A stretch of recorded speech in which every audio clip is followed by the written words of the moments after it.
কেন বললেন না? বলতে কেন পারলেন না? মুসলিম পরিবারে জন্মগ্রহণ করার পর অর্থ সম্পর্কে জাতিকে বলতে পারেন না?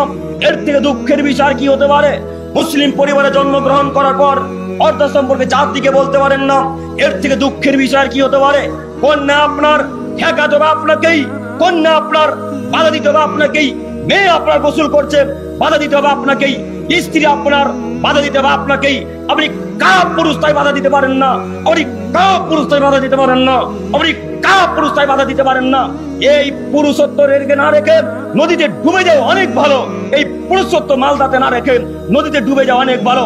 আপনি বেহায়া, আপনি কাপ পুরুষ, কন্যা আপনার উলঙ্গ হয়ে গোসল করে, ও ফিরি নাকি জাতির জন্য? কি মনে করেন আপনি? এখন হাজার হাজার লোক দেখছে, এই যে টোটোওয়ালা, এই যে ট্রাকওয়ালারা যাচ্ছে, এই ট্রাকওয়ালারা দেখতে পায় না? কত লরিওয়ালা যাচ্ছে রাস্তা দিয়ে, ওরা দেখতে পায় না? আপনার খারাপ লাগে না? আপনার লজ্জা হয় না? আপনার ইতস্তবোধ হয় না?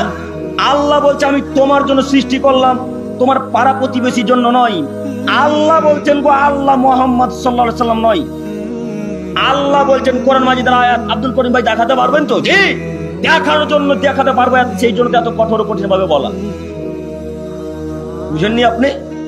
কোন না আপনার, আপনাকে দেখা বাধা দিতে হবে? আপনাকে আমি বলতে চাইছি, স্ত্রী যেহেতু আপনার, আল্লাহ আপনার জন্য সৃষ্টি করেছে, আপনার চাচাতো ভাইয়ের জন্য নয়।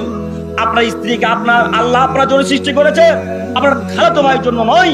আপনার স্ত্রীকে আল্লাহ আপনার জন্য সৃষ্টি করেছে, এই পাড়া প্রতিবেশী, টোটো চালক, ট্রাক চালক, ট্রাক্টর চালক, কোন মানুষের জন্য সৃষ্টি করেনি। স্ত্রী যেহেতু আপনার, তাই